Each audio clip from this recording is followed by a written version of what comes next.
Mukunda jewellers మొట్టమొదటి factory outlet ఇప్పుడు కూకట్పల్లి, కొత్తపేట్, సోమాజిగూడ మరియు ఖమ్మంలో.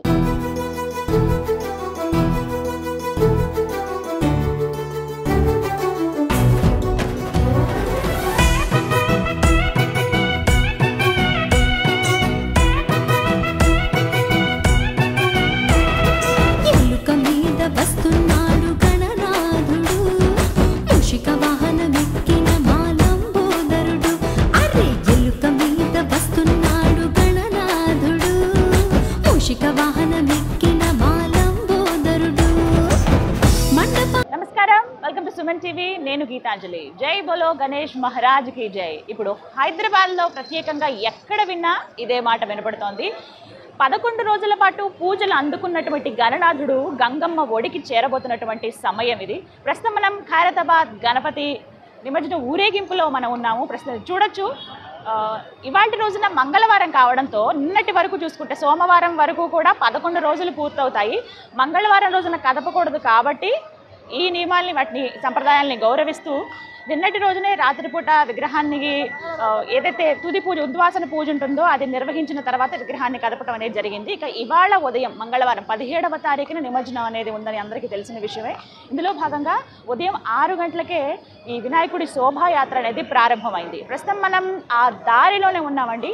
ఎక్కడైతే వినాయకుడిని ఏర్పాటైతే చేస్తారో, ఎక్కడైతే కొలువు తీరుస్తారో అక్కడి నుంచి కొంత దూరం అయితే ఖైరతాబాద్ గణేశుడు ముందుకు కదిలాడు. ముందుగా చూసుకోవచ్చు, ఏవైతే అటుపక్కగా ఇటుపక్కగా ఏర్పాటు చేసినటువంటి విగ్రహాలు ఏవైతే ఉన్నాయో, ప్రధానంగా శివయ్య పార్వతి కళ్యాణ ఆ విగ్రహాలు కావచ్చు, అలాగే ఇంకొక వైపున మనం విష్ణుమూర్తి లక్ష్మీదేవి వివాహం కావచ్చు, ఈ ఘట్టాలను చూపిస్తూ విగ్రహాలను ఏర్పాటు చేశారు. రెండు వైపులా కూడాను ఆ విగ్రహాలనే ముందుగా తీసుకొస్తున్నారు శోభాయాత్రలో.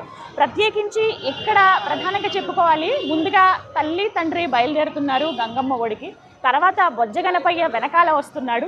ఇది అందరికీ కూడా చాలా కన్నుల పండుగగా ఉంది. ఎవరైతే ఇన్ని రోజుల పాటు ఖైరతాబాద్ గణనాథుడిని అయ్యో ఆయన కొలువు తీరినప్పుడు ఈ నవరాత్రుల్లో ప్రత్యేకించి 11 రోజుల్లో మేము చూడలేకపోయామే అనుకున్న వాళ్ళు ఈ శోభాయాత్రలో పాల్గొంటారు. స్వామిని చూసి తరిస్తారని చెప్పుకోవాలి. ఇప్పుడిప్పుడే వస్తున్నారు. నిజానికి చెప్పాలంటే ఇవాళ ఉదయం వరకు కూడా దర్శనాలు చేసుకునే వాళ్ళు, ఒకవేళ ఇవాళ కూడా పూజ అయ్యి ఉంటే, కానీ నిన్నటితోనే ఉద్వాసన పూజ జరిగిపోయింది కాబట్టి నిన్నటి వరకు కూడా పూజా కార్యక్రమాలు చేసి అక్కడతో దర్శనాలు అనేవి నిలిపివేశారు. ఈసారండి విపరీతమైన భక్తజనం, ఎంతోమంది భక్తులు రావడం మనం చూసాము. లక్షల్లో, దగ్గర 10-12 లక్షల వరకు భక్తులు స్వామివారిని దర్శనం చేసుకున్నారు. కానీ ఇప్పుడైతే ఇవాళ ఊరేగింపు శోభాయాత్రలో, ప్రత్యేకించి ఈ శోభాయాత్రలో భాగంగా ముందుగా చూస్తున్నాం కదా, పోలీసు బందోబస్తు అయితే చాలా పటిష్టంగా ఉందని చెప్పాలండి. ఎక్కడ ఎలాంటి అవాంఛనీయ సంఘటనలు జరగకుండా, ఎవరికి ఏ ఇబ్బందులు రాకుండా ముందుగానే అన్ని కట్టుదిట్టమైన ఏర్పాట్లు అయితే చేశారు. ప్రస్తుతం శోభాయాత్ర ప్రారంభం అయిపోయింది. వెనకాల బొజ్జ గణపయ్య ఉన్నాడు. విజువల్స్లో కూడా మీరు చూడొచ్చు, కొద్దిగా ఆయన కనిపిస్తూ ఉన్నారు నెమ్మదిగా వస్తున్నట్లు. ముందు మాత్రం ఇలా శివపార్వతి విగ్రహాలు కావచ్చు, ఇరువైపులా ఏర్పాటు చేసినట్టు విగ్రహాలు ముందుగా వస్తూ ఉన్నాయి. ఇక్కడి నుంచి చూసుకుంటే దగ్గర ఇది ఒక 1/2 కిలోమీటర్ వరకు ఉంటుంది. ఈ దారి వరకు కూడాను ప్రధానంగా ఇక్కడి నుంచి లక్కడీ కప్పులు ఏదైతే ఉందో అక్కడి నుంచి లెఫ్ట్కి సెక్రటేరియట్ రూట్ ఏదైతే ఉంటుందో అటువైపుగా వెళ్తారు గణపయ్య. అక్కడి నుంచి ట్యాంక్ బండికి చేరుకుంటారు.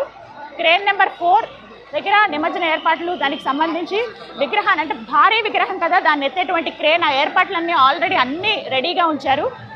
ఎప్పుడు చూసుకుంటే, అంటే గత సంవత్సరం కాకుండా ఇంకా ముందు నుంచి అయితే ఆఖరికి ఖైరతాబాద్ గణనాథుడిని నిమజ్జనం చేసేవాళ్ళు. కానీ ఇప్పుడు అంటే 2 సంవత్సరాల నుంచి చూసుకుంటే కనుక ముందుగానే ఈ ఖైరతాబాద్ గణపతి నిమజ్జనం చేసేస్తున్నారు. మిగతా విగ్రహాలకు ఎలాంటి ఇబ్బంది కలగకుండా అతి భారీ విగ్రహం 70 అడుగుల స్వామి కొలువు తీరారు.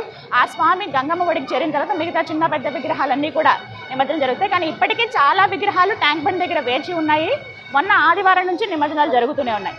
మొత్తం మీద ఇవాళ చూసుకుంటే ఉదయం 6 గంటలకే శోభాయాత్ర అనేది ప్రారంభమైంది. దగ్గర సమయం ఇప్పుడు 7:30 అవుతోంది. 7:30 ఈ సమయానికైతే కొంచెం ఒక 500 మీటర్లు ఆయన ముందుకు వచ్చారంతే. ఇక్కడి నుంచి ఇంకాస్త నెమ్మదిగానే వెళ్తుంది. ఇంకా భక్తులందరూ ఇప్పుడిప్పుడే రావడం కూడా చూస్తున్నాము. మొత్తం మీద ఈ శోభాయాత్ర గతం కంటే ఈసారి ఇంకా శోభాయమానంగా, ఇంకా అంగరంగ వైభవంగా జరగబోతోంది. ఆ వినాయకుడు గంగమ్మ ఒడికి చేరబోతున్నాడు.